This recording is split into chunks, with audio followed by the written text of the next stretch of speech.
ये दुनिया बहुत खुदगर्ज है। जिसे ये प्यार करती है उसकी कमियां नहीं देखती और जिसे नफरत करती है उसकी अच्छाइयां भूल जाती है। हेलो फ्रेंड्स, ये वाला डायलॉग आजकल मैं जब YouTube खोलती हूँ, उस पर रील्स देखती हूँ तो उस पर बहुत सारा दिखाई देता है रील्स में। और ये किसका डायलॉग है? नाना पाटेकर जी का। हाँ दोस्तों, आजकल नाना पाटेकर जी काफी ज्यादा दिखाई दे रहे हैं सोशल मीडिया पर, क्योंकि उनकी एक मूवी वनवास जल्द ही रिलीज होने वाली है। तो फिर मैंने सोचा कि क्यों ना मैं इन्हीं की सक्सेस स्टोरी के बारे में बात करूं। नाना पाटेकर जी असल लाइफ में भी हीरो ही हैं। नाना पाटेकर जी हिंदी सिनेमा के सबसे बड़े सुपरस्टार हैं। उनसे बड़ा स्टार बॉलीवुड में तो कोई नहीं। वो जितने बड़े हीरो रियल लाइफ में है ना, उससे कहीं बड़े हीरो वो रियल लाइफ में है। और उनकी स्टोरी जानने के लिए हम चलते हैं उनके बचपन में। नाना पाटेकर का पूरा नाम विश्वनाथ पाटेकर है और उनका जन्म 1 जनवरी 1951 को महाराष्ट्र के रायगढ़ जिले के एक छोटे से गांव मुरुड जंजीरा में हुआ था। जो इनके पिता थे वो एक टेक्सटाइल में प्रिंटिंग का काम करते थे। उनका वो बिजनेस था और उनका नाम था दिनकर पाटेकर। इनकी माताजी संजनाबाई पाटेकर जो एक हाउसवाइफ थी। नाना को बचपन से ही ना पिक्चरों का बहुत शौक था, पिक्चर देखने का।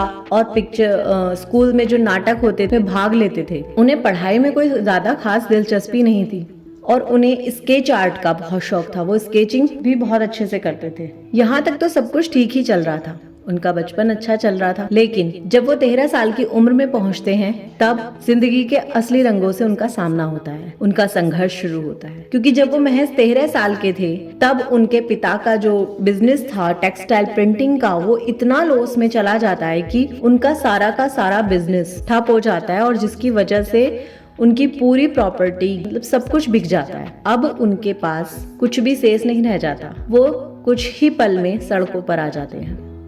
अब 2 वक्त रोटी के लिए भी वो तरस रहे हैं। नाना खुद कहते हैं कि हालात उस वक्त इतने बुरे थे कि उन्हें दोनों वक्त की रोटी मिलेगी या नहीं ये भी उन्हें पता नहीं होता था। जब दोपहर का वक्त होता था खाने का तो वो अक्सर अपने दोस्तों के घर चले जाते थे कि शायद उनके घर पे रोटी बन रही होगी तो कोई उनसे भी पूछ लेगा खाने के लिए और वो खाना खा लेंगे वहां पर। और इस तंगी से दुखी होकर ही उन्होंने 13 साल की उम्र से ही काम भी करना शुरू कर दिया।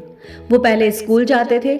जब स्कूल से आ जाते थे तो 8 किलोमीटर दूर पैदल जाते और उसके बाद सिनेमा के जो पोस्टर होते थे उसको पेंट करते थे। वहां पे इन्हें एक वक्त का खाना और 35 रुपए 35 ओनली मेहनताना मिलता था, मतलब सैलरी, जिसमें भी ये काम चला रहे थे। उस वक्त परिस्थितियां इनकी कठिन जरूर थी, मुश्किलों का दौर था, लेकिन इन्होंने कभी भी अपने पैशन के साथ कॉम्प्रोमाइज नहीं किया।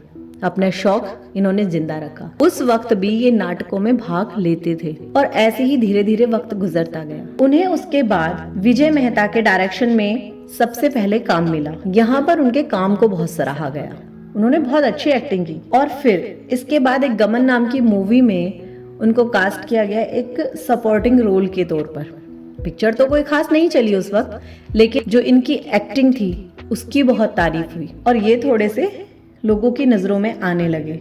उसके बाद इन्हें मराठी मूवी मिली सिंहासन, भालू, रघुमैना और सावित्री जैसी, लेकिन वहां भी कुछ खास इनको पहचान नहीं मिली। और उसके बाद आज की आवाज एक हिंदी मूवी की इन्होंने, वहां जो इन्होंने एक्टिंग की जबरदस्त एक्टिंग थी, पर पिक्चर वो भी कोई खास नहीं चली। लेकिन इसके बाद से इनकी एक मूवी आई परिंदा, जिसमें इन्होंने बहुत खूबसूरत एक्टिंग की और वो बहुत हिट भी गई थी। के बाद ये रुके नहीं और लगातार हिट पे हिट इन्होंने बहुत सारी मूवी दी। आप सभी को पता है कि नाना की एक्टिंग में उनके डायलॉग्स का बहुत बड़ा रोल होता है। जब वो डायलॉग जिस तरीके से बोलते हैं शायद उनकी तरह से और कोई भी नहीं बोल सकता। इनका एक किस्सा ये खुद बताते हैं कि जब क्रांतिवीर मूवी आई थी उसमें जो सबसे लास्ट में एक सीन आता है और ये इतना फेमस डायलॉग है इनका कि हर कोई शायद बच्चा भी जानता है, आ गए मेरी मौत का तमाशा देखने। ये डायलॉग किसी राइटर ने लिखा ही नहीं था, इसकी कोई रिहर्सल नहीं थी, इसका किसी को पता ही नहीं था कि ये कुछ इस तरह से बोला जाएगा। नाना खुद हॉस्पिटल से उसी वक्त आए थे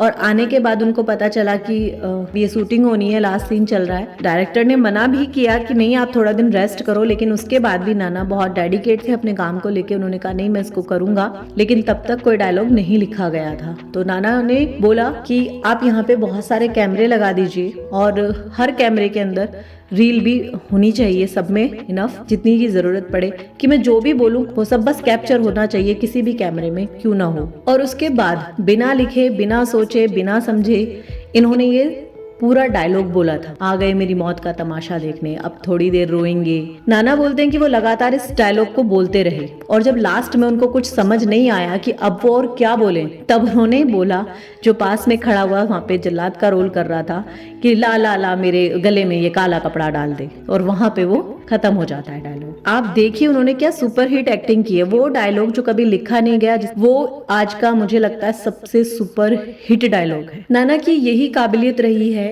और यही अच्छी एक्टिंग जिसकी वजह से उन्हें कई सारे नेशनल अवार्ड मिले हैं, फिल्म फेयर अवार्ड मिले हैं, यहाँ तक कि उनको 26 जनवरी 2013 में पद्म श्री से भी सम्मानित किया गया। ना केवल नाना एक फिल्म के हीरो हैं बल्कि वो रियल लाइफ में भी बहुत बड़े हीरो हैं। आप में से बहुत ही कम लोग ये बात जानते होंगे कि जब कारगिल का युद्ध हुआ था, नाना उस सेना के हिस्सा थे जो कारगिल युद्ध के लिए लड़ रही थी, न केवल आर्मी में। क्योंकि नाना का स्केचिंग बहुत अच्छा है, वो बहुत अच्छा स्केच आर्टिस्ट भी हैं, तो जब भी कभी किसी लोकल पुलिस में या को किसी की स्केच की जरूरत पड़ती है तो भी नाना उसमें भी हेल्प कर देते हैं। नाना पाटेकर के किस्से यही नहीं है। एक बार नाना पाटेकर अपने घर में बैठ करके टीवी देख रहे थे और तभी टीवी पर न्यूज चल रही थी किसानों की आत्महत्या के लेकर। उस वक्त महाराष्ट्र में बहुत ज्यादा सूखा पड़ा था और किसान आत्महत्या कर रहे थे। जब नाना ने देखा कि एक छोटा सा बच्चा है, वो रो रहा है, उसका पिता मर गया है, पत्नी रो रही है, उसका पति चला गया, माँ बाप बैठे रो रहे हैं, तो उन्हें बहुत दुख हुआ। नाना ने 1.5 करोड़ रुपया